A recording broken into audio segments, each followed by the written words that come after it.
Le mental est le plus grand hypnotiseur de tous les temps. L'humanité tout entière est profondément sous hypnose, sans même s'en rendre compte. Souffrance, dépression, folie, perte de sens sont les symptômes directs de cette hypnose mentale omniprésente. La déshypnose est la clé de cette libération. J'ai créé les rendez-vous de la déshypnose pour tous ceux qui veulent sincèrement résoudre cette équation. Que tu sois intéressé à simplifier et accélérer ton évolution ou celle des autres, ces rencontres de la déshypnose en direct live et gratuites sont faites pour toi. Je m'appelle Frédéric Vincent, je suis créateur du Zéro Mental et spécialiste du changement rapide. Je développe le processus de déshypnose depuis plus de 25 ans et j'aurai plaisir à échanger sur ce sujet passionnant avec vous tous lors de ces rencontres sur le flow. Changement rapide, éveil au point zéro, reprogrammation de l'inconscient, silence mental, recadrage, prise de conscience, interaction. C'est ce que tu vivras à travers la prochaine rencontre des rendez-vous de la déshypnose, qui aura pour but de faire découvrir la véritable dimension de cette science, ainsi que les enjeux considérables pour tous derrière cette question cruciale de l'hypnose mentale. Inscris-toi dès maintenant sous cette vidéo pour entrer dans le processus de déshypnose. Salut à tous pour ce rendez-vous de la déshypnose numéro 3. Si vous êtes ici, c'est que probablement vous avez déjà vu le rendez-vous de la déshypnose numéro 1 et 2. Je ne sais pas si c'est le cas pour vous tous. Et là où, dans le rendez-vous de la déshypnose numéro 1, j'avais un petit peu posé les bases, le numéro 2, j'avais beaucoup interagi avec vous.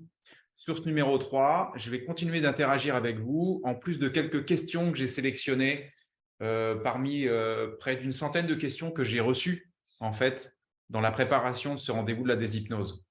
J'espère que vous allez bien et j'espère que depuis cette inscription au rendez-vous de la déshypnose, vous vous êtes amusé à observer votre hypnose mentale au quotidien.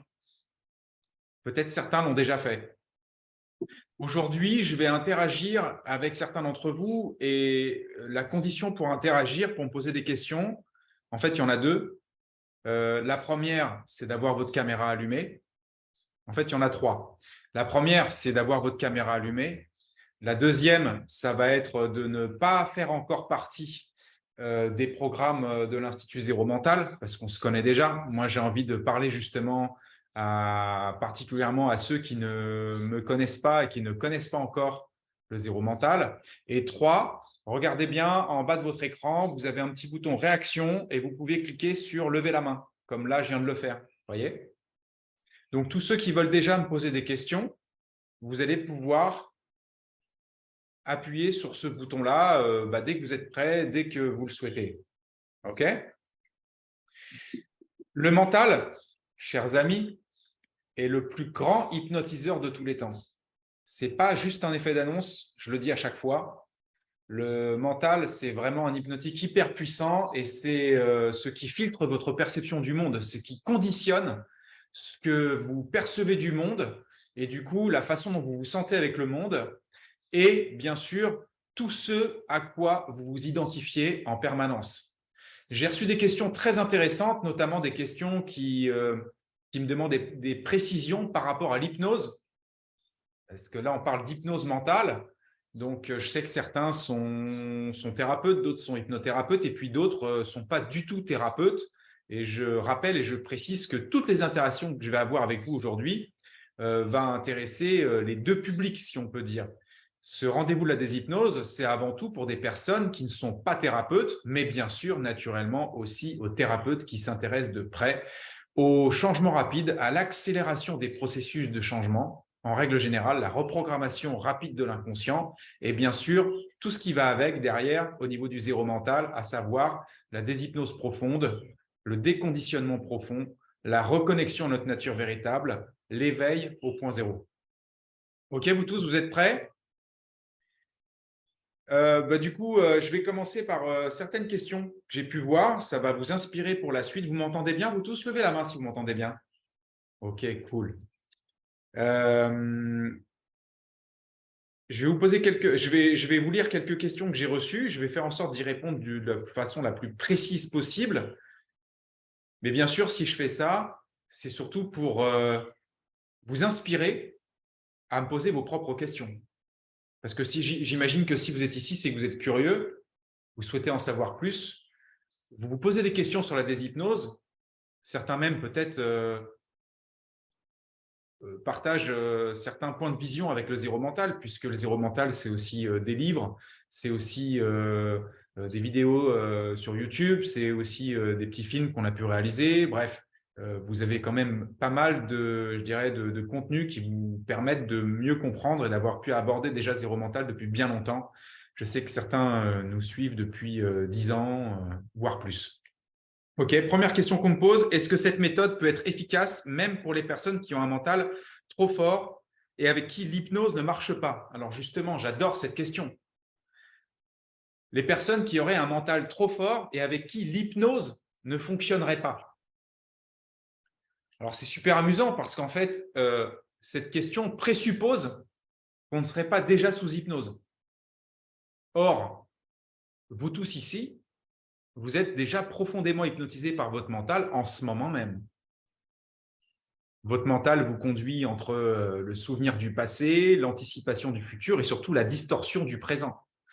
Et vous n'auriez jamais de problème dans votre vie si vous n'étiez pas hypnotisé par votre mental. La souche même de vos problématiques, c'est l'hypnose mentale. C'est le mental conditionné qui pense tout seul et qui vous impose des états d'âme, des états d'esprit, des états de conscience.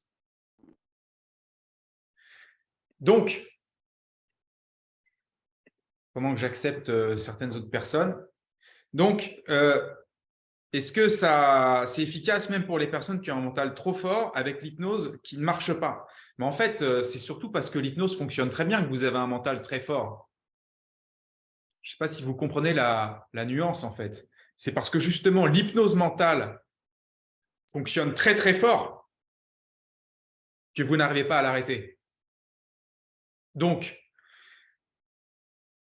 les personnes qui travaillent avec l'hypnose, les hypnothérapeutes, peuvent aussi se rappeler que leurs clients sont déjà sous hypnose en fait. Il n'y a pas d'état d'hypnose à donner. Il n'y a pas d'état d'hypnose, il n'y a pas à mettre les gens sous hypnose, bien évidemment, puisque le but du jeu, c'est de les en sortir. Okay. Ce qu'on recherche dans l'accompagnement à l'autre, et c'est ce que vous allez rechercher, vous, si vous êtes juste dans une voie d'évolution, c'est à sortir de votre cadre, en fait. Sortir de votre cadre logique habituel. Vous avez un cadre logique avec lequel vous pensez la vie et vos problématiques sont dans ce cadre logique. Le but du jeu, c'est de sortir de ce cadre en se posant, par exemple, les bonnes questions, en utilisant les bonnes méthodes, en effaçant votre mental, par exemple, l'espace d'un temps sur l'instant présent, ou en vous déconditionnant profondément de l'identification que vous avez à lui. Pour ceux qui ne sont pas forcément déjà très au courant du principe de déshypnose, je vous pose une question très simple. Là, tout de suite, maintenant, vous allez me répondre dans le chat. Est-ce que c'est vous qui pensez? Ou bien, est-ce que c'est la pensée qui pense, même si vous ne le voulez pas?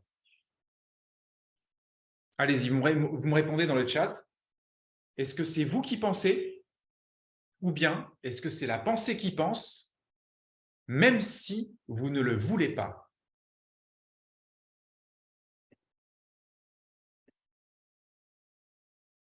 Voilà, je vous laisse répondre par écrit.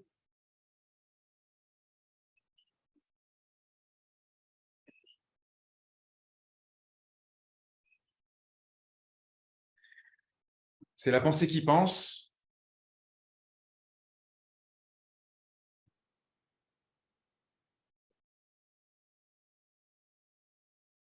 La pensée, même si tu ne le souhaites pas, la pensée qui pense, la pensée, la pensée.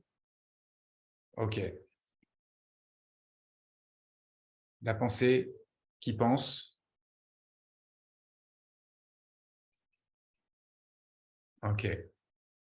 Donc, manifestement, vous avez l'air d'être assez au courant du fait que c'est votre pensée qui pense. Donc, la grande question qui se pose, c'est est-ce que votre pensée, elle pense comme vous voulez?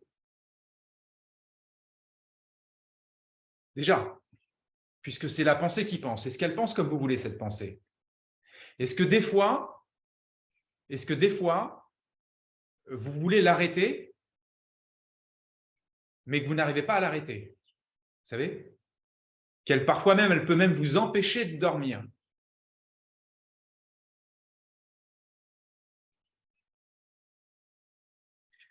C'est un comble, n'est-ce pas?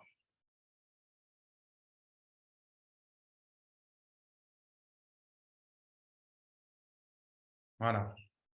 C'est un comble, en fait. Donc, en fait, finalement, vous êtes en train de souligner que c'est votre mental qui pense tout seul, qui conditionne votre réalité, mais finalement qui vous impose toutes ces perceptions. En somme, vous êtes pour l'instant esclave de votre mental. Donc, vous êtes dans une hypnose profonde. Voilà. Et donc, vous le dites, voilà, c'est pénible, ça m'empêche de dormir, oui, souvent, c'est tout le problème, etc. Voilà. Et c'est tout l'enjeu de la déshypnose, les amis. Donc oui, on peut reprogrammer le mental, c'est ce que vous apprendrez dans le mental switch, puisqu'il y a 3 piliers dans le processus de déshypnose, le mental switch qui vous permet de rediriger le mental off qui vous permet de diminuer le mental jusqu'à le couper complètement, et le point zéro qui vous permet vraiment d'aller à une déshypnose beaucoup plus profonde. Donc, est-ce que le zéro mental fonctionne bien sur les personnes qui ont un mental trop fort? Bah, évidemment, c'est fait pour. Mais vous savez, c'est comme tout, hein. Si vous utilisez beaucoup de force pour bouger quelque chose, mais vous n'avez pas le bon outil pour le bouger, ça ne fonctionnera pas bien. Si vous avez le bon outil, il suffit de peu de force pour pouvoir le faire bouger. Donc, tout est une question d'outils, de façon de faire fonctionner les choses et d'identifier finalement le bon niveau sur lequel il faut agir. Voilà, j'espère que j'ai répondu à cette question. Encore une fois, si vous avez d'autres questions, je vous invite à lever la main parce qu'au final, ce rendez-vous de la déshypnose, c'est comme une grande table ronde sur laquelle on peut facilement échanger ensemble. Quelles sont les techniques les plus récentes pour aider les patients à entrer en état d'hypnose? Bah justement, alors, désolé pour ceux qui ne sont pas forcément hypnothérapeutes, mais en même temps, ça va vous éclairer tout de suite. La réponse est dans la question, hein. En fait, on y est déjà en état d'hypnose, j'ai déjà répondu. Comment on intègre le mental à notre service? Comment peut-on redevenir maître du mental? Est-ce que tu as des exemples?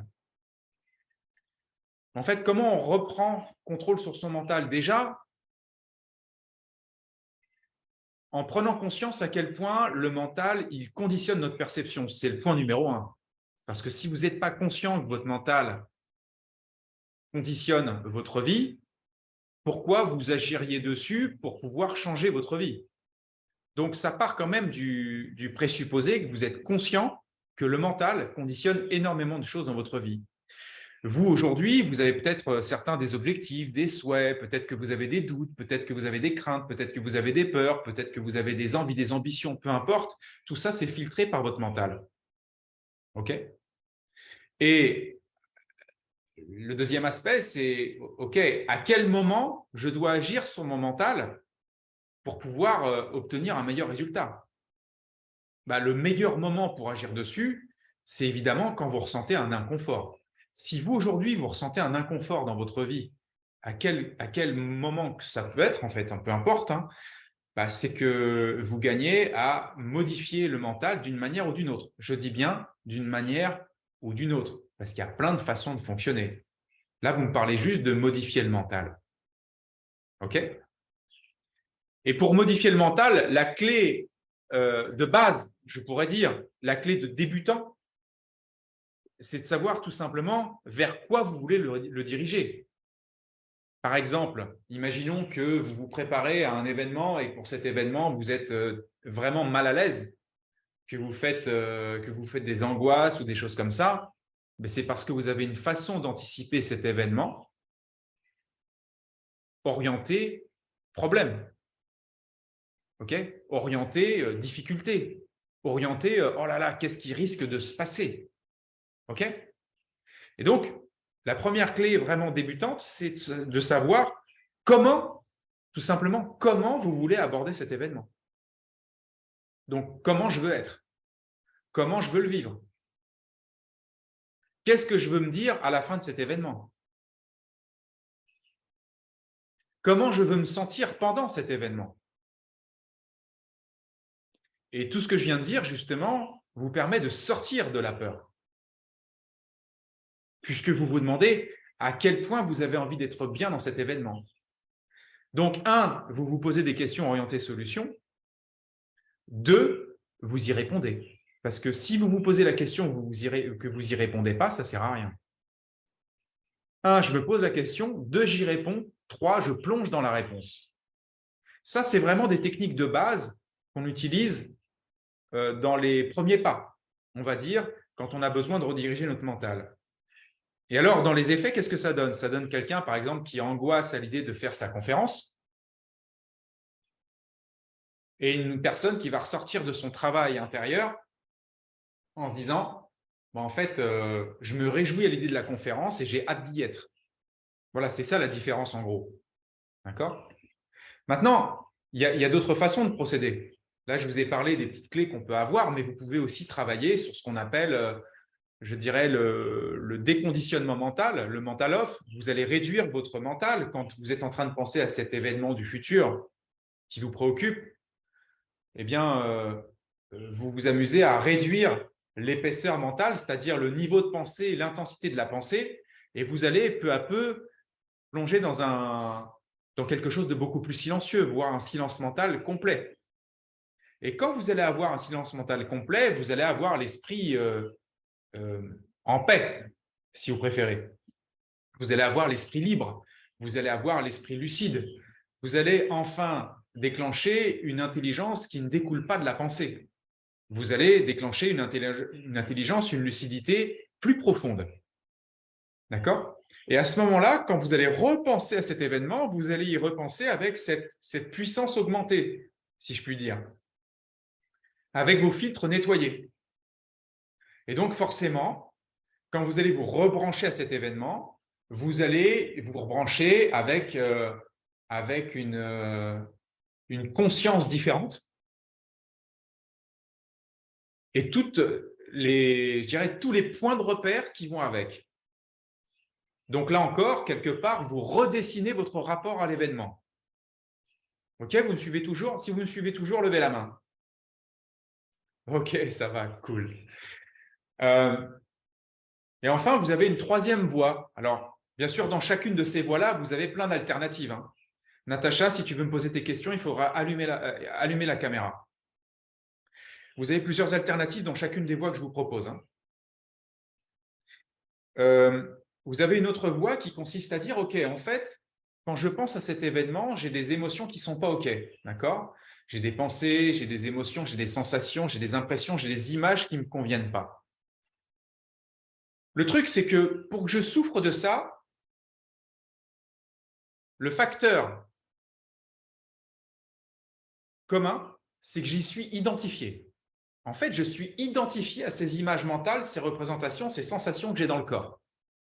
Hein, comme si c'est moi, comme si j'ai un petit moi-même qui va dans le futur dans cet événement et que ce petit moi-même imaginaire, il est en train de stresser, d'angoisser, de mal vivre l'événement, etc. C'est comme ça que je me construis des angoisses, par exemple. Bon. Et le point commun de tout ça, c'est que j'y suis identifié à cet imaginaire. Je suis identifié aux émotions qui sont créées dans mon corps en raison de cet imaginaire. Je suis identifié sur toute la structure hypnotique. Là, je peux faire un travail qui consiste à me rappeler que je ne suis ni la pensée, je vous le fais simple, hein, je vous le fais très simple hein, aujourd'hui, hein. Je ne suis ni la pensée, ni l'image, ni la sensation. Je ne suis rien de mes 5 sens. Alors là, évidemment, quand je vous dis « je ne suis rien de mes 5 sens », vous pourriez vous dire « mais qu'est-ce que je suis alors ?» C'est bien toute la question qui est canalisée dans les spiritualités. Qui suis-je? Et donc, lorsque je fais ce travail à, je dirais, me désidentifier, me désolidariser, me libérer du contenu de mes 5 sens, alors je trouve quelque chose qui est par-delà les 5 sens, qui ne se capte pas avec les 5 sens et qui est pourtant présent. C'est ce que certains vont appeler les états dits d'éveil, ce que nous, on peut appeler à notre façon la zone du point zéro. OK ? Et donc, à ce moment-là, je retrouve mon soi au niveau le plus profond, c'est-à-dire un soi qui n'est ni conditionné par quoi que ce soit, ni identifié à quoi que ce soit. Donc, je retrouve en fait une forme d'état libre. OK ? Et je dirais même qu'au cœur de cet état libre, donc la liberté, bien sûr, et au cœur de cet état libre, le flow. Vous avez tous entendu parler, plus ou moins, j'imagine, de l'état de flow. OK ? Ce fameux état que décrivent beaucoup d'ailleurs les sportifs de haut niveau. Ils appellent ça la zone, l'état de flow, l'état de grâce, dans lequel le mouvement se fait de lui-même. Et pour autant, ils ont l'impression même que ce n'est pas forcément eux qui le font, que ça se fait tout seul en fait, que tout se fait tout seul. Parce qu'il y a une croyance profonde que vous avez tous, et c'est bien normal, c'est que là, vous avez compris que vous n'êtes pas le mental, que la pensée, elle pense toute seule. A priori, je pense qu'une bonne partie d'entre vous l'a compris. Ce que vous avez peut-être moins compris ou moins réalisé, c'est que vous croyez aujourd'hui être le responsable, celui qui agit, être le responsable de vos actions. Là, par exemple, j'en vois qui sont en train d'écrire sur leur feuille. Vous avez l'impression que c'est vous qui écrivez, que vous avez décidé d'écrire, que vous avez décidé de bouger la tête comme toi tu viens de le faire là-bas, de remettre tes lunettes comme toi tu viens de le faire à l'instant. Mais toutes ces choses-là se font d'elles-mêmes. Et c'est tout l'art de la méditation au point zéro que d'observer que tout se fait tout seul depuis le départ. Ce que dans certaines traditions, on va appeler le non-agir. Vous savez, le non-agir, ce n'est pas d'être contre un arbre et de rien foutre de la journée. Ce n'est pas le non-agir, ça, parce que tu peux très bien être contre un arbre, ne rien faire de la journée et pourtant être super actif dans ta tête. Le non-agir, c'est quelque part psychologiquement ne rien faire et être au cœur d'une action qui se déroule. Quand, par exemple, vous avez un sportif de haut niveau, je ne sais pas, par exemple, on prend le tennis, il est en train de faire son match de tennis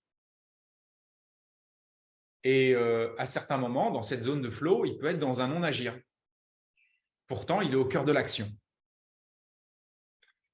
Vous, aujourd'hui, vous êtes identifié à ce qu'on appelle dans le zéro mental l'agissant. Vous avez l'impression donc que c'est vous qui venez de vous gratter le nez, c'est vous qui décidez je sais pas moi, de prendre votre téléphone dans la main, c'est vous qui décidez de vous inscrire à cette réunion, etc. Alors qu'en réalité, tout est conditionné et choisi et décidé une demi-seconde avant que ça soit conscient pour vous.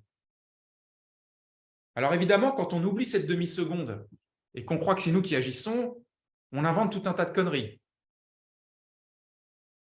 D'accord ? Tout un tas d'illusions.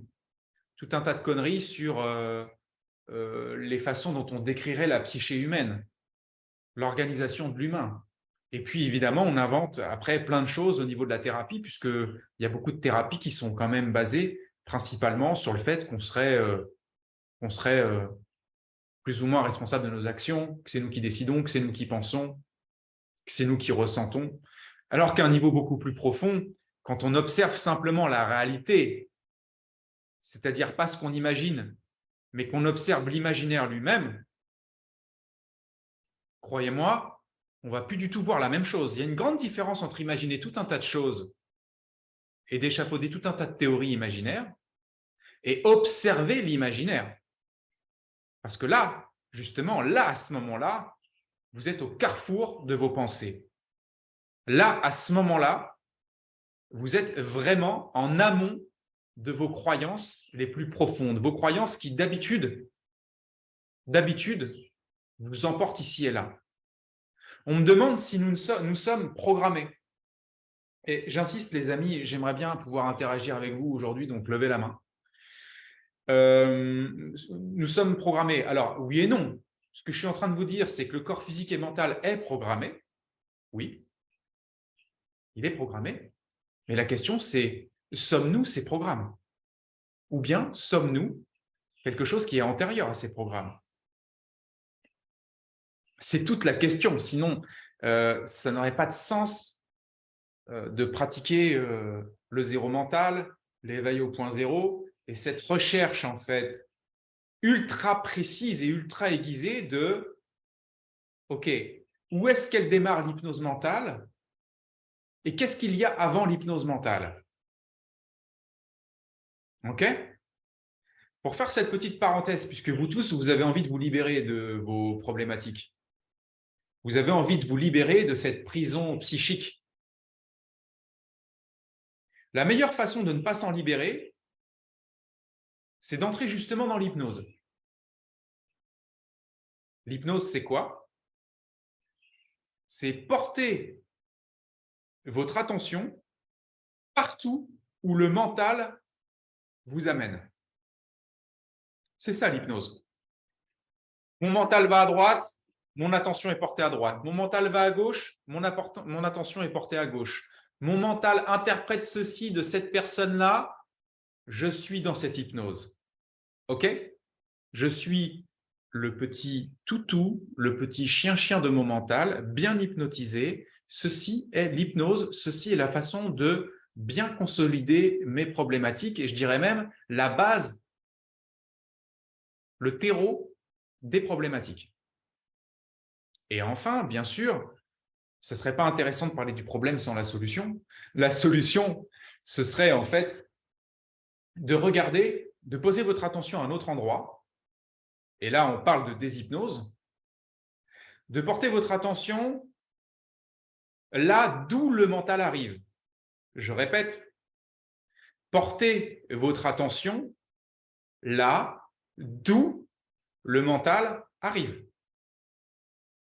Et c'est ce que je vais vous proposer de faire pendant quelques minutes. Fermez les yeux un instant.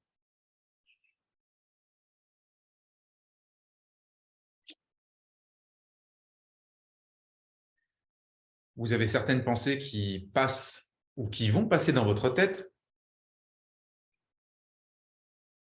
Et plutôt que de les regarder et de vous laisser emporter comme d'habitude dans chacune d'entre elles, je vous propose maintenant de regarder d'où elles proviennent, de porter toute votre attention en cherchant la source de là où elles émergent.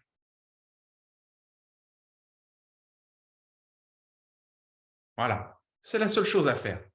Portez du mieux que possible votre attention de là où elles émergent.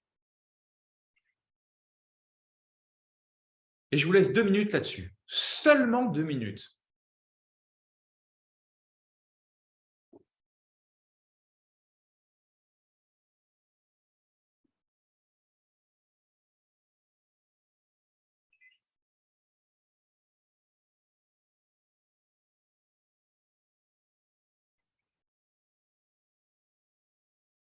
Continuez de rechercher la source d'où proviennent les pensées.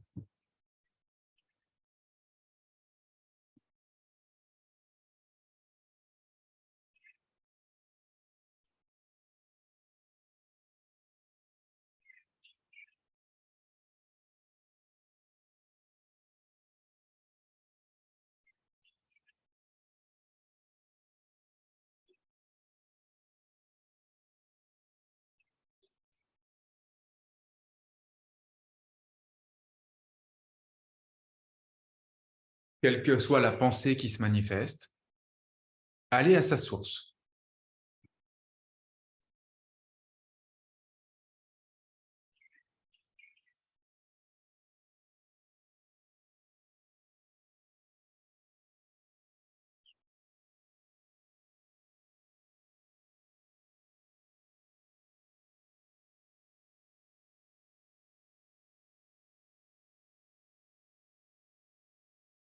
Allez, encore quelques secondes.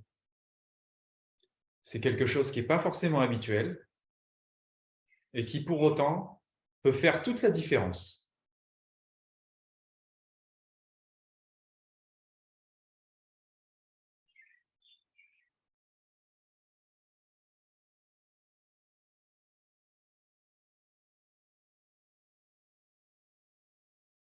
C'est bien, continuez encore quelques secondes.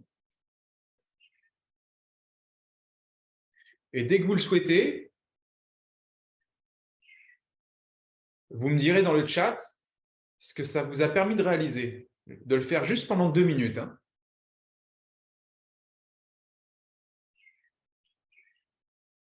En 2 minutes, on est vraiment juste dans l'amorce. On ne fait même pas encore tourner le moteur. Hein. Mais juste d'avoir fait ça, qu'est-ce que ça vous a permis de réaliser? Qu'est-ce qui s'est passé? Ouais, certains parlent déjà de silence. Silence, c'est pas rien. Plus il y a de silence dans votre esprit, moins il y a d'hypnose. Alors, Marc nous dit « trop compliqué ». La question, c'est qu'est-ce qui est compliqué là-dedans? Ce que je me suis dit dans ma tête à ce moment-là ou simplement d'orienter mon attention? Parce que profondément, il n'y a rien de plus simple. Silence et sourire intérieur spontané, du vide, un trou noir. Je ne sais pas, mais de la colère. Ok, si tu as ressenti de la colère, c'est peut-être qu'il y a justement un signal à un niveau plus profond chez toi, quelque chose que tu as dû rencontrer d'une manière ou d'une autre à certains moments de ta vie aussi. Donc, c'est quelque chose qui vient te chercher peut-être pour en faire quelque chose ou pour le régler définitivement.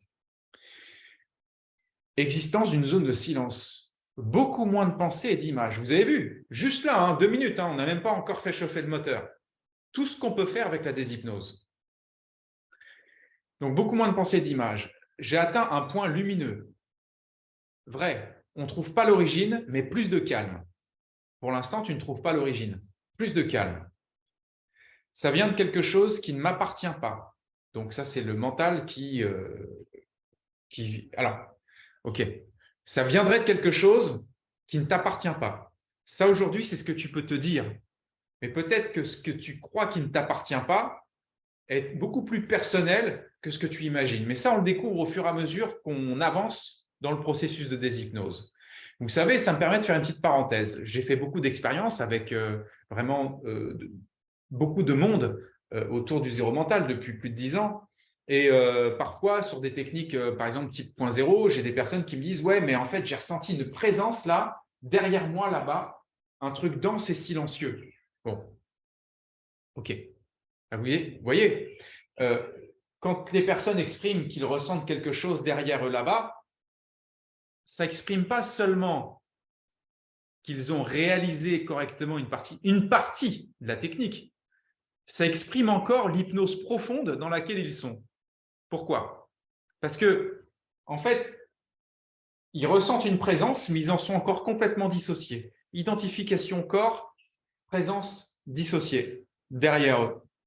Ceux qui vont sur des niveaux plus avancés vont se rendre compte qu'ils sont déjà cette présence et qu'ils ne sont pas le corps. Vous voyez le renversement de perception? C'est ça qui se passe. La présence peut, lorsqu'on est encore très identifié à nos schémas, nos structures, nos habitudes de vie, notre corps physique, notre corps mental, peut nous paraître quelque chose d'extérieur à nous, entre guillemets. Mais quand on va plus loin, ce fameux « nous » entre guillemets se dissout. Et il reste la présence. Une fois qu'il ne reste que la présence, les identifications à ce soi-disant « nous » tombent. OK? Et du coup, ça renverse la perception. Voilà pourquoi, dans tous les feedbacks que l'on reçoit des personnes qui sont en train de pratiquer du zéro mental, eh bien, on peut toujours détecter de nouvelles croyances. Et c'est ça qui est formidable. C'est comme ça qu'on vous fait avancer d'ailleurs. Voilà, tout est lié sur toutes les pensées, les images arrivent et j'ai ressenti qu'elles venaient brouiller le moment présent. Donc, tu as capté à ce moment-là, et c'est ça qui est important, c'est que plus vous vous déshypnotisez, vous tous, je réponds à ta question Alexis dans quelques instants, plus vous vous déshypnotisez, vous tous, plus vous êtes conscient de la force de l'hypnose mentale. En fait, on ne peut pas se rendre compte à quel point l'hypnose mentale est puissante tant qu'on n'en est pas déjà sorti au moins quelques instants ou tant qu'on ne l'a pas fait ralentir. C'est pour ça que ceux qui ne travaillent jamais à la déshypnose ne peuvent pas se rendre compte de ça. C'est impossible. Voilà, calme. Il est possible finalement de modifier l'origine de cette pensée, bien sûr, tout à fait. Je pars dans un no man's land, dans l'espace infini. Quelques sensations, le physique, le vide, pas de son, pas d'image. Ok, je n'ai pas perçu l'origine, mais ça ne serait tardé.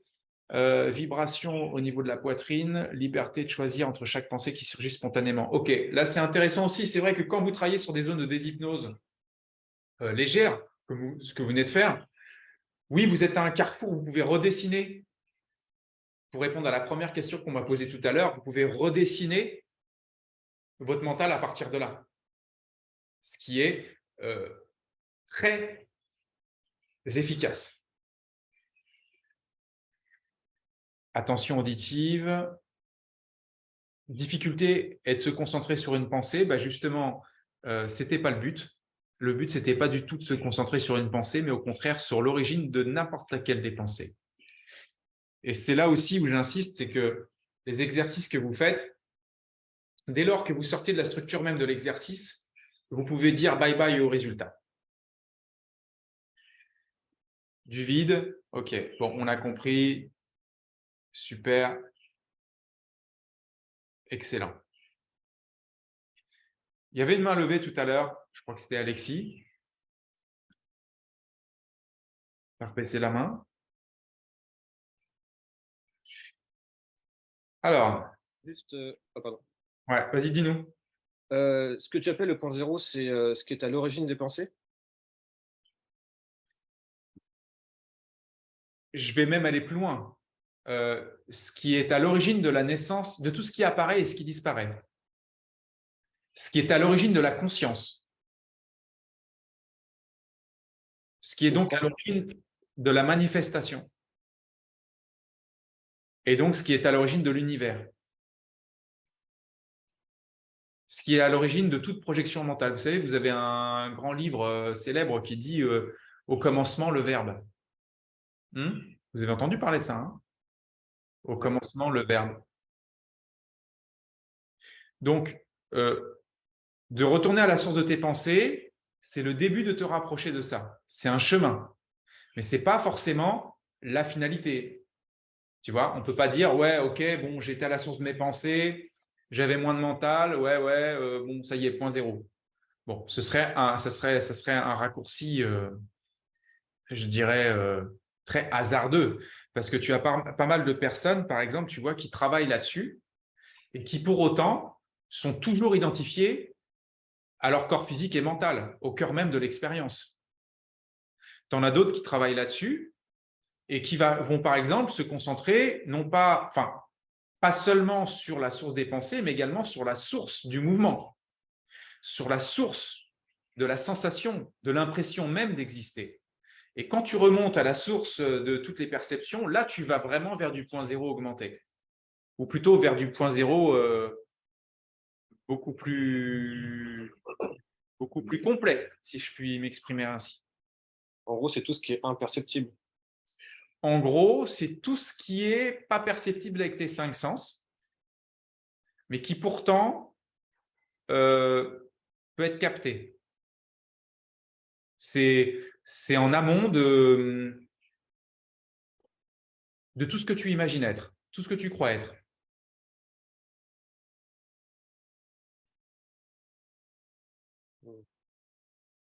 Alors, bien sûr que le mental ne peut pas se suffire de ce que je viens de te dire. Et c'est pour ça que… Pardon ? Non, je demandais, est-ce que le mental peut quand même comprendre? Non, justement, c'est ce que j'allais te dire. Le mental ne peut pas se suffire de ça. C'est pour ça qu'on ne travaille pas au mental. En zéro mental, on travaille avec des expériences qui nous permettent ensuite d'avoir des compréhensions grâce à des expériences directes. Parce que Sinon, il te suffirait de lire tous les livres sur l'éveil et donc ton mental aurait déjà compris. Mais ce n'est pas le cas, ça ne fonctionne pas comme ça en fait. Tu as des gens même qui écrivent des livres sur les états d'éveil, etc., mais qui pour autant n'ont pas vécu ces expériences. Donc, le mental ne peut pas en fait comprendre, je vais te dire ça autrement, pour la simple et bonne raison que ces expériences sont au-delà de la pensée. Donc, elles ne peuvent pas être conceptualisées. Le mental ne fait que conceptualiser. Il ne sait pas faire autre chose. D'ailleurs, vous avez dû tous constater que votre mental, il ne peut même pas saisir la notion d'infini. Pour lui, il ne peut pas comprendre, en fait. L'infini, quand est-ce que ça s'arrête? Ça va jusqu'où? Mais si ça s'arrête, il y a quoi après? Mais s'il y a quoi après, ça ne peut pas aller… Ouais. À un moment donné, le mental, il explose, en fait, pour essayer de comprendre la notion d'infini. Ça ne se comprend pas. Et c'est pour ça que tant qu'il n'y a pas des expériences directes, il y a branlette intellectuelle, si tu préfères. On ne peut pas. C'est plus possible, tu vois. Et c'est bien là que le travail de l'expérience en elle-même devient très intéressant. Donc là, je vous fais un tout petit peu de pratique comme ça, là, parce qu'on est juste en train de mettre la clé dans le truc du contact. On n'a pas encore allumé le moteur, mais c'est juste pour te faire comprendre qu'il peut se passer des choses. Et bien entendu, il y a également un travail au niveau du mental, on ne va pas se mentir, mais ce travail au niveau du mental, ce n'est pas tant pour expliquer le mental ce qu'est la réalité première, c'est-à-dire cet état premier, mais c'est plus pour recadrer le mental sur toutes ces croyances limitantes, ces croyances illusoires qui enferment l'individu. Donc là, oui, on peut travailler au mental, on peut sabrer le mental, couper les concepts, couper les concepts, couper les concepts, couper les concepts, jusqu'à ce qu'il n'y en ait plus. Mais tant qu'on coupe des concepts, déjà, on avance. Donc voilà pourquoi il y a une partie au mental et il y a une partie de l'expérience directe. Et que de toute façon, tout le monde se rejoint dans l'expérience directe. Je ne sais pas si tu as répondu à ta question. Si, je pense que ça répond. Okay. Ça amène d'autres questions presque. Oui, bah, vas-y, hein, il n'y en a pas beaucoup qui posent des questions aujourd'hui, donc tu peux poser ta question suivante si tu en as une autre. Bah, par rapport toujours à ce point zéro, Ouais. bah, ça revient sur le côté, c'est ce qui n'est pas perçu.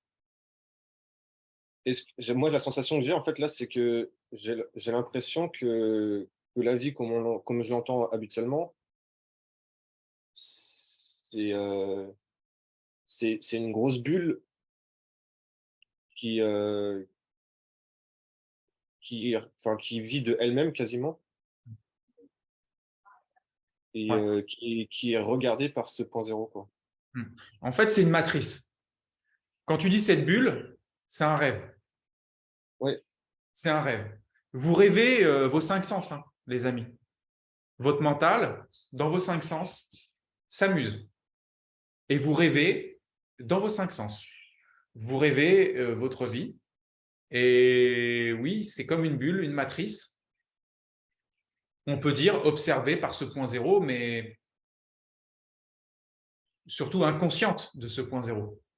C'est plutôt ça, en fait. OK? Michel? Oui, bonjour. J'aimerais poser une question par rapport à l'exercice que l'on vient de vivre sur à observer le défilement des pensées à l'intérieur de ces 2 minutes de silence. Par exemple, j'ai eu une quantité, et plus il fallait faire, plus je rentrais dans l'exercice, plus il y avait d'images, mais qui étaient des images rattachées à la nature, qui n'avaient rien à voir en termes de lieu, d'époque et de situation. Et la question que je me pose, c'est que, indépendamment du zéro mental, c'est vrai que le mental est une sorte de parasite dans le système, mais est-ce que dans ce que le mental projette, il y aurait quand même une forme d'intelligence, un cheminement qui serait utile, même par rapport à l'hypnose, par rapport à l'illusion dans laquelle on vit? Est-ce qu'il y aurait quelque chose, je dirais, de aidant pour s'en sortir? Pour s'en sortir de quoi? De cette hypnose. Ah, ok. Alors, là où tu me disais, est-ce qu'il n'y a pas une forme d'intelligence? Je t'aurais répondu oui. Parce que c'est une forme d'intelligence, le mental. Limitée, mais une intelligence quand même. Maintenant, est-ce qu'il n'y aurait pas une forme d'intelligence dans le mental qui permettrait de s'en sortir? Non. Parce que, justement, la réponse est ailleurs, comme on dit. Donc, le mental, il pourra essayer de conceptualiser ce qu'il veut, la façon dont il veut. Il veut utiliser quoi? Des images mentales, des représentations, ok, des pensées, des croyances. Ok, il va matérialiser ça dans son imaginaire. Mais jamais l'imaginaire ne pourra saisir ce qui est au-delà de l'imaginaire. C'est impossible. Donc, par contre, Michel, il peut te donner l'illusion qu'il est en train de le faire. Ça, oui. Il peut te donner l'illusion que tu te rapproches de telle ou telle chose, que tu es en train d'expérimenter telle ou telle chose intéressante, etc. Ça, oui, bah là, ça, lui, c'est le professionnel. C'est le professionnel pour te faire croire tout ça. Mais c'est le piège ultime, quoi. Il n'y a rien de pire que d'être dans une pensée spirituelle, en fait. Ouais. C'est ça, en fait. C'est vraiment le dernier rempart doré, 56 carats. Tu crois que c'est cool, mais en fait, non. En fait, c'est le dernier barreau de la prison, quoi. Mais comme il est joli, tu te dis, ah, il est joli. Là, je suis bien, là. Là, je dois être vraiment à un haut niveau de spiritualité, là. Tu vois? Mais ça reste une représentation imaginaire. C'est la matrice. Et c'est le piège le plus sournois, en fait. Tout comme les sirènes sont beaucoup plus sournoises que les monstres. Parce que les monstres, on a tous envie de les virer. Les sirènes, bah, on n'a pas spécialement envie de les virer. OK? C'est cool. Ulysse, là, il a rencontré les sirènes, je ne sais pas où, là. Il est resté je ne sais pas combien de temps avec les sirènes. Après, il s'est rendu compte, merde, ça fait 5000 ans que je suis avec, j'ai perdu du temps. Bah, c'est pareil. C'est-à-dire qu'en fait, c'est ça. Donc, ce sont des pièges qui, en apparence, sont moins désagréables, mais qui sont 1000 fois plus sournois. Et c'est la limite de la pensée spirituelle. D'accord. Et c'est un point fondamental que tu soulèves. Parce que il y a beaucoup de, je dirais, de points de repère spirituels dans l'évolution humaine qui finalement maintiennent l'individu dans des limites qui sont beaucoup plus profondes qu'on l'imagine. Donc, tu as beau faire ce que tu veux, c'est comme quand tu es dans le bocal, hein, en fait. Hein, tu t'approches de la sortie, enfin, il n'y a pas de sortie. Tu t'approches du verre du bocal, tu te dis, oh là là, je suis spirituel, mais en fait, tu es toujours dans le bocal, en fait. Tu vois? Tu te dis, ah ouais, mais non. OK? Je me sépare des sirènes, alors. Voilà. L'essentiel, c'est d'en être conscient déjà.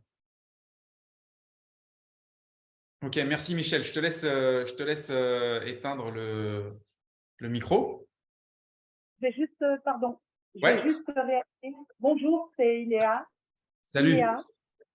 Bonjour. Ça me fait penser, tout ce que tu dis, ça me fait penser à un film qui s'appelle Inception. Ouais. Où on voit les rêves dans les rêves, et je pense au mental qui est complètement hypnotisé. Ouais. Ça me fait penser à ça. Bah, c'est tout à fait ça. Hein. Inception, c'est ce que vous vivez dans votre journée. Vous croyez déjà être réveillé là. OK? Or, vous êtes en train de rêver votre vie. Et puis, quand vous êtes en train de rêver votre vie, vous imaginez des choses. Vous imaginez peut-être aller à une soirée ce soir, ou votre soirée d'hier, ou bref, vous allez dans ces trucs-là. Et puis, des fois, vous rentrez dans des états de conscience encore plus profonds, vous vous laissez aller. Puis, vous allez dans d'autres pensées, des autres pièces virtuelles dans votre tête. Et puis, vous voyagez comme ça dans des mondes encastrés, en fait. Des rêveries encastrées. Et puis, ce soir, vous allez vous endormir et vous rêverez encore plus profondément. Vous ferez un rêve dans le rêve. Et dans le rêve que vous ferez cette nuit, ça se trouve, vous rêverez que vous rêvez. Donc, on peut aller loin comme ça. Et la clé, hein, c'est vraiment d'avoir conscience de rêver. On ne peut se réveiller intentionnellement d'un rêve que dès lors qu'on en est conscient.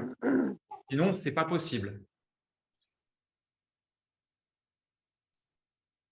OK? Merci. Merci. Ok, super. Bien, on arrive bientôt à la fin. Il n'y a pas d'autres mains levées, donc je vais continuer à formuler des questions que j'ai reçues. J'ai l'impression qu'atteindre un état zéro mental, donc je suppose que ça parle du point zéro, change complètement notre vibration, comme si nos vibrations de manque, les vibrations de blessure, nos croyances se dissolvaient tout à coup. Ce changement vibratoire doit certainement avoir un effet de tsunami autour de nous. J'aimerais entendre votre opinion à ce sujet, si ça vous inspire. Alors, est-ce que ça se dissout tout à coup? En fait, c'est juste qu'on s'en désolidarise tout à coup et il n'y a plus le lien imaginaire qu'on crée avec ces éléments-là. Donc, ça nous libère. Quand ça nous libère, on change automatiquement de fréquence. D'accord? Quelqu'un m'a dit l'autre jour, par question, ouais, mais est-ce qu'une déshypnose, ça suffit? La déshypnose, c'est un chemin, je dirais, de toute une vie. Maintenant, si tu me parles d'un changement dans ta vie, par exemple, ouais, j'ai une peur par rapport à telle chose, est-ce que je peux la retirer en une séance? Oui, tu peux la retirer en une séance. Oui, tu peux apprendre à le faire. Oui, tu peux apprendre à te libérer. Bien sûr, mais la déshypnose, c'est quelque chose qui va demander également du temps, un travail de fond. Donc, à la fois, on peut avoir des changements très rapides, mais en même temps, il y a ce travail de fond qui opère. On ne va pas se mentir. D'accord? Bien. Alors, est-ce que ça change notre vibration? Ça change notre vibration. Est-ce que ça impacte l'environnement? Forcément. Mais j'ai envie de vous dire, point zéro ou pas point zéro, dès que vous changez de vibration, vous impactez votre environnement.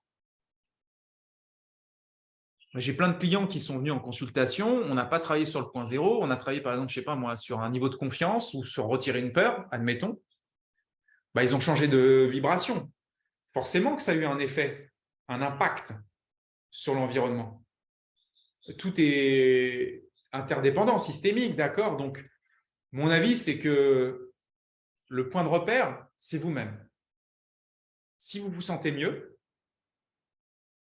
c'est là que ça se passe en fait. La question, ce n'est pas ouais, mais si je me sens mieux et que l'autre se sent moins bien, qu'est-ce que je fais?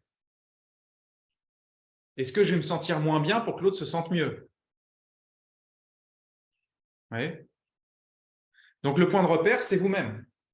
Et j'ai envie de vous dire, que ce soit grâce à un processus de déshypnose plus ou moins avancé que vous appliquez sur vous-même, ou bien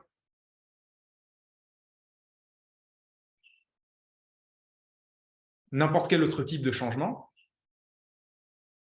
vous aurez des effets sur l'environnement. Donc, choisissez à partir de là le niveau de changement que vous voulez. OK? En parlant de changement, avant de répondre à la question de Annie qui va allumer son micro, je vous copie-colle un lien.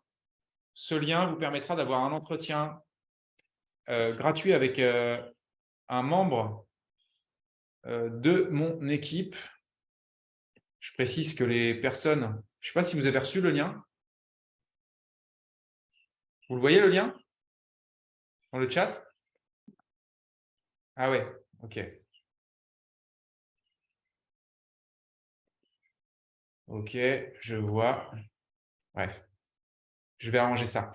Tiens, c'est Patrick qui va vous l'envoyer le lien. Là, je l'envoie à Patrick et Patrick va pouvoir envoyer le lien. Donc, vous pourrez avoir un entretien gratuit avec un membre de mon équipe pour comprendre si on peut ou non vous aider et si oui, comment. Annie, allume ton micro. C'est fait. Vas-y, j'écoute. Bon, voilà. Ce que je souhaiterais savoir, comment peut-on sortir des addictions? Ouais. La boulimie, l'anorexie, est-ce que ça vient de l'enfance, d'un problème ou… L'addiction, c'est un programme. C'est une compensation. L'addiction, Oui, c'est c'est quoi? ça. L'addiction, c'est une béquille. Je marche avec une béquille parce que je compense. Parce que, par exemple, j'ai mon dos qui est tordu, quoi. Donc, je marche avec une béquille. D'accord?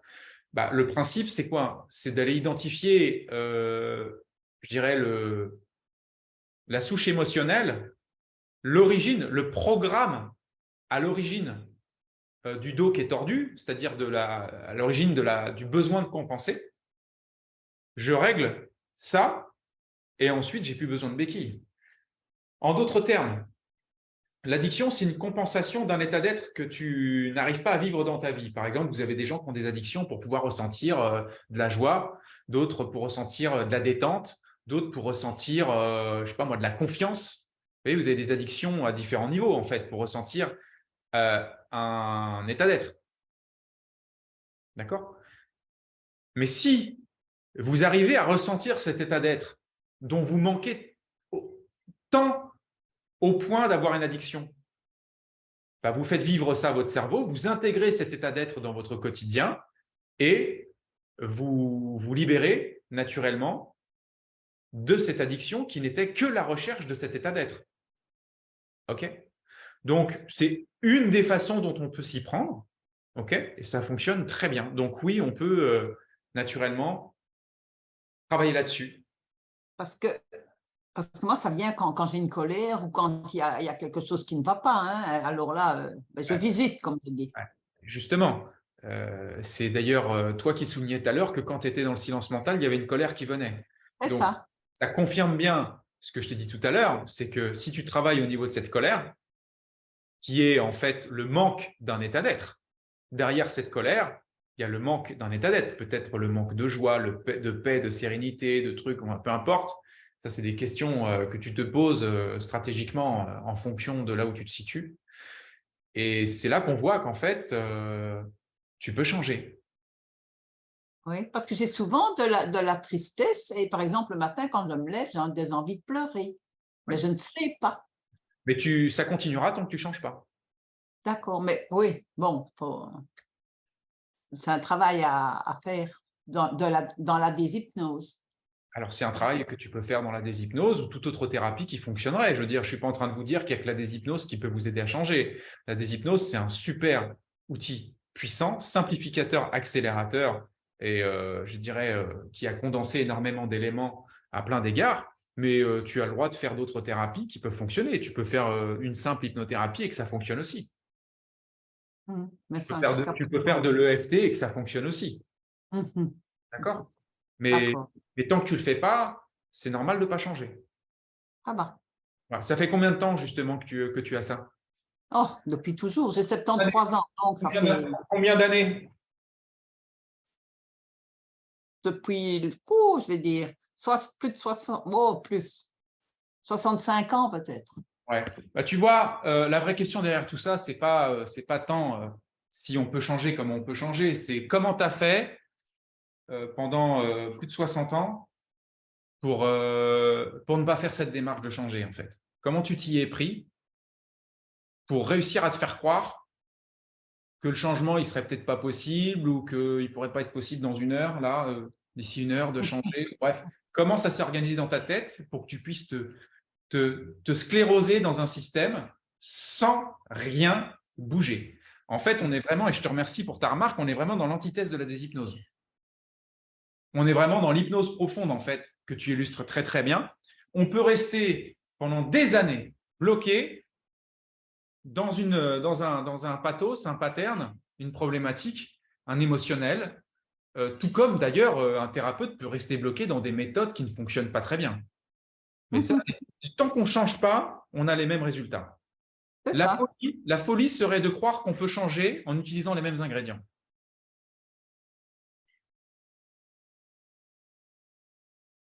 Voilà, ça répond?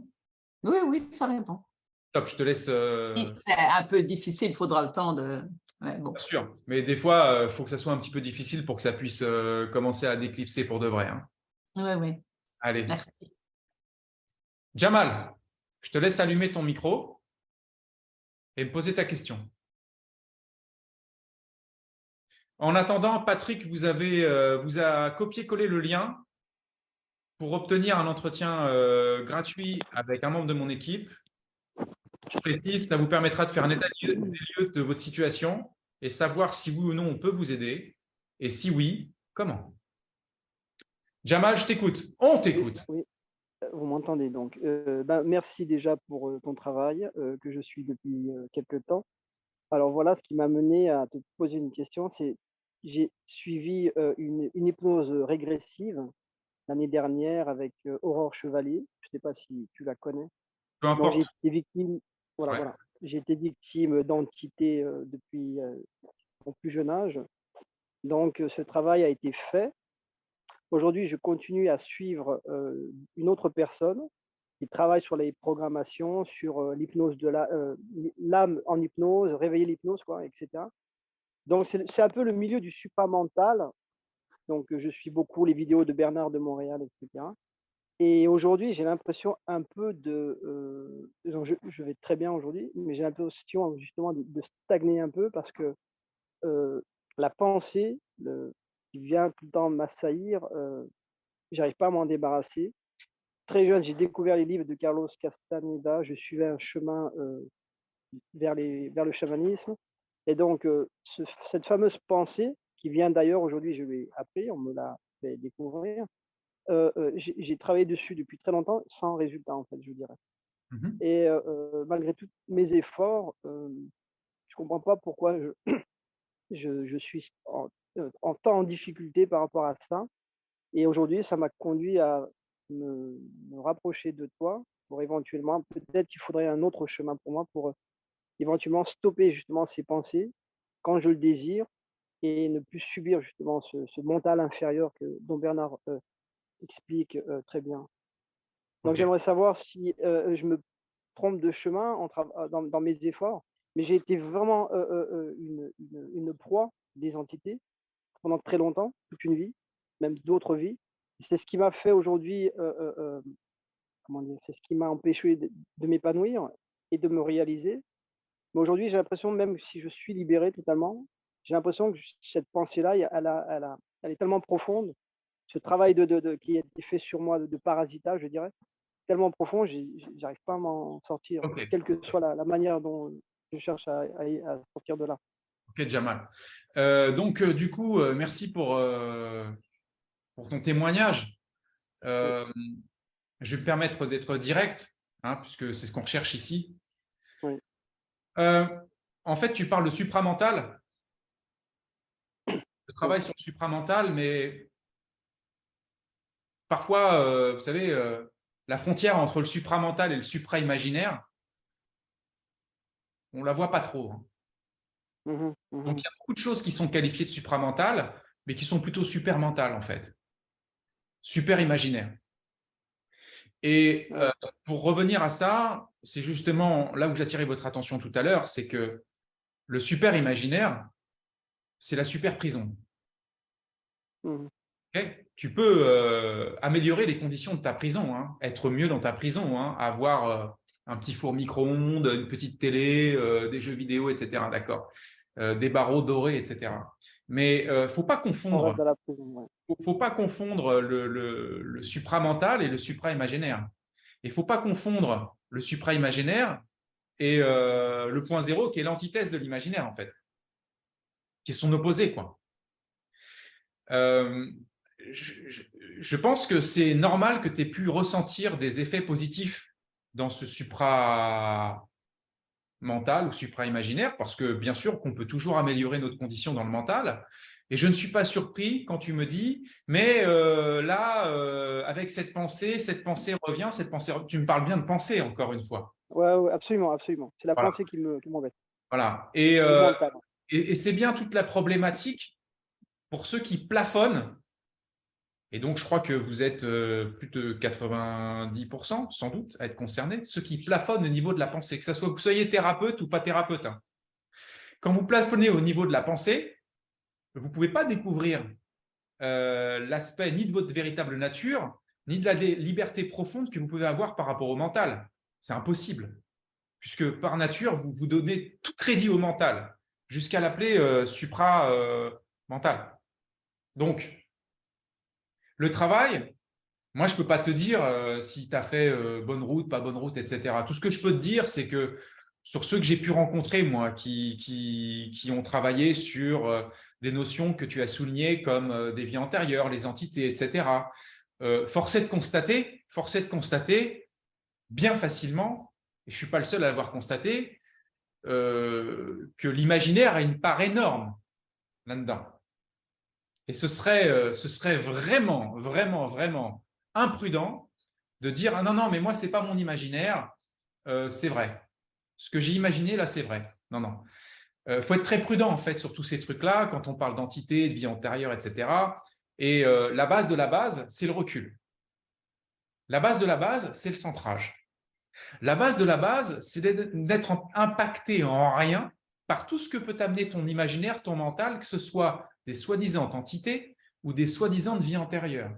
La base de la base, c'est que tu puisses te retrouver libre en amont de tout ça. Ensuite, après, c'est toi qui deals avec tout ça, c'est toi qui vois. Mais tant que vous n'êtes pas revenu sur la rive, les amis, c'est normal que vous soyez emportés par le torrent, même si le torrent a des courants qui ne sont pas forcément très forts. Mais alors, quand les courants sont forts, après, c'est la galère. D'accord? Donc, ce que je peux te dire, c'est zéro mental ou pas zéro mental. Je t'invite à calmer tes pensées. Je t'invite à découvrir qu'il y a une intelligence qui ne découle pas du mental. Je t'invite à découvrir que tu peux être sans penser, même si c'est momentané. Je t'invite à découvrir que les choses qui te touchent et qui te font du mal dans ton esprit n'existent que parce que tu y crois. Parce que dès que tu cesses d'y croire, ça s'effondre. Tiens, c'est marrant, c'est magique. Dès que tu cesses d'y croire, ça s'effondre. Et dès que tu cesses d'y croire, tu en es libre. Donc moi, c'est plutôt vers ça que je vous amène. C'est une technologie qui est assez précise tout de même. La preuve en est, vous avez beaucoup de gens qui tournent en boucle sur des concepts que l'on peut qualifier de supramental, de spirituel, etc. et qui en font en fait le lit de leur souffrance pour certains. C'est dommage. Donc, je ne peux pas, moi, te dire ce que tu dois faire. Je peux juste gentiment te recommander de t'amuser à couper tes pensées.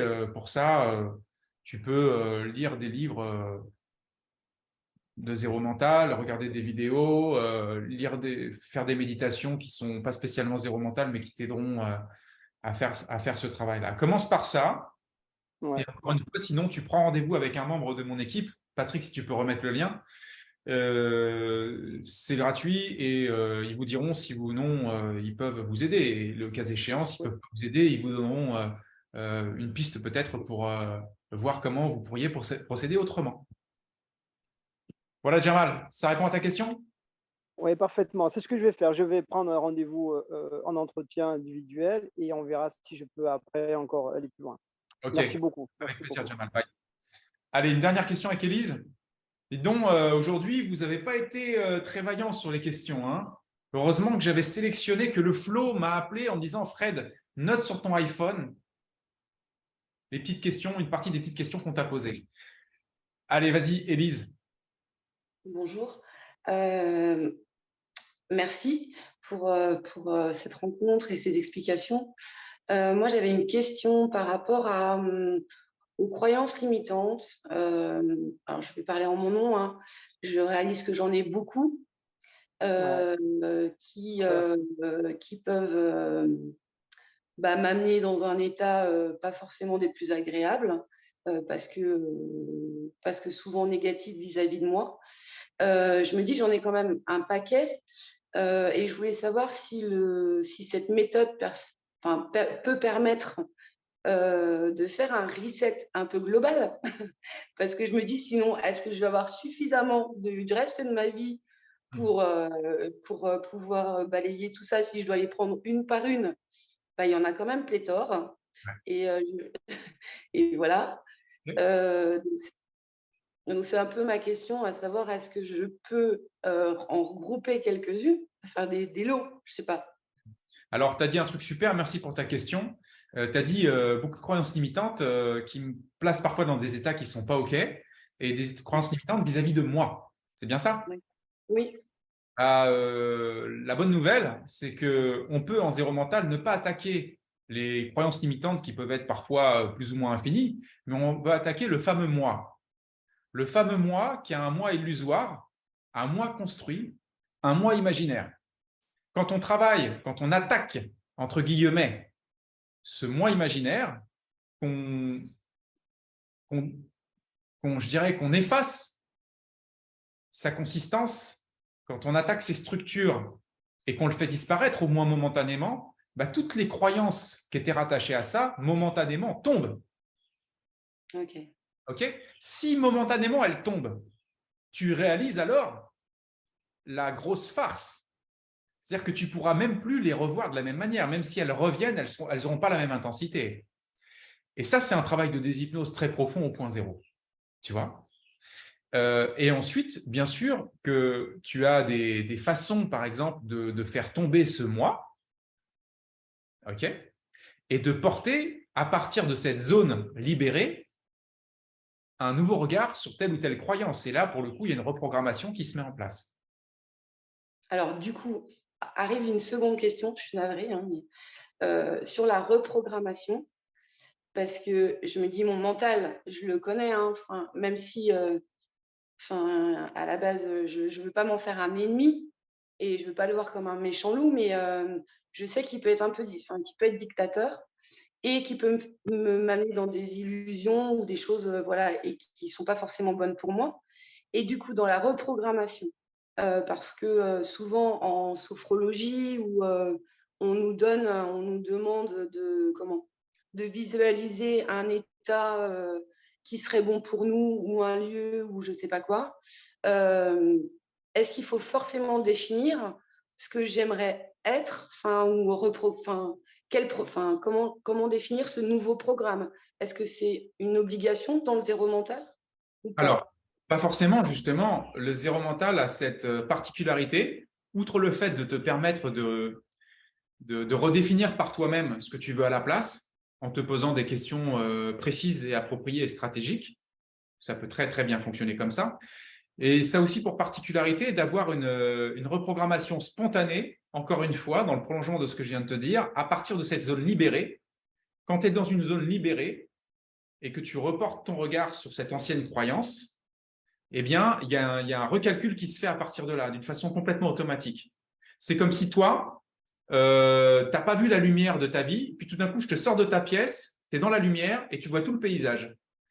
Ton cerveau, il recalcule tout. Il dit, oh putain, en fait, la vie, c'est ça. Oh là là, je n'avais pas vu ça comme ça. Oh là là, c'est aussi vaste. Oh là là, c'est aussi lointain que ça.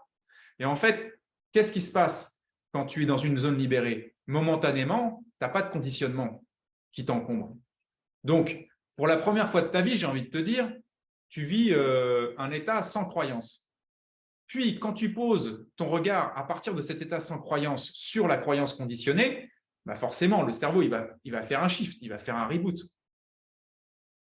OK? Donc, c'est comme ça qu'on fonctionne. Alors, je sais bien que c'est assez facile à dire. Ce sont des structures qui sont à la fois simples, mais qui demandent quand même à être comprises en profondeur, qui demandent du temps. C'est aussi pour ça. Sinon, on pourrait former les thérapeutes en 1h30. Ça n'existe pas. Ça demande quand même un travail, mais structurellement, c'est ça. C'est ce que je viens de te dire. Et donc, je viens de te partager quelque part une stratégie de reprogrammation et de libération à partir du point zéro. D'accord. Merci. Avec plaisir. Merci beaucoup. Avec plaisir, vous tous. C'est là-dessus que notre rendez-vous de la déshypnose prend fin. Je prendrai ta question, Michel, au prochain rendez-vous de la déshypnose, vu que tu es là à chaque fois. Ok, tu la gardes bien, tu la notes bien. J'espère que ça vous a plu. Et je vous donne donc rendez-vous au rendez-vous de la déshypnose numéro 4 ou bien en entretien avec un membre de mon équipe dans quelques heures, quelques jours ou quelques semaines. Je vous dis à très bientôt. Bye bye. Ciao, ciao, bye.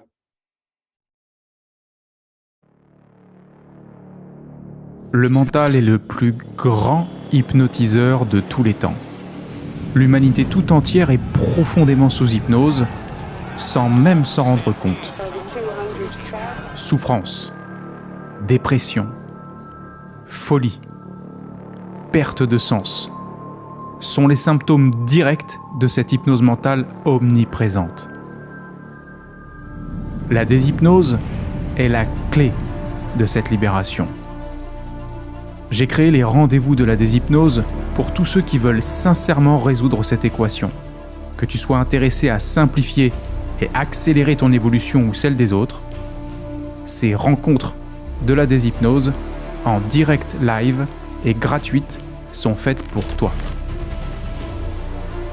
Je m'appelle Frédéric Vincent, je suis créateur du Zéro Mental et spécialiste du changement rapide. Je développe le processus de déshypnose depuis plus de 25 ans et j'aurai plaisir à échanger sur ce sujet passionnant avec vous tous lors de ces rencontres sur le flow. Changement rapide, éveil au point zéro, reprogrammation de l'inconscient, silence mental, recadrage, prise de conscience, interaction. C'est ce que tu vivras à travers la prochaine rencontre des rendez-vous de la déshypnose, qui aura pour but de faire découvrir la véritable dimension de cette science, ainsi que les enjeux considérables pour tous derrière cette question cruciale de l'hypnose mentale. Inscris-toi dès maintenant sous cette vidéo pour entrer dans le processus de déshypnose.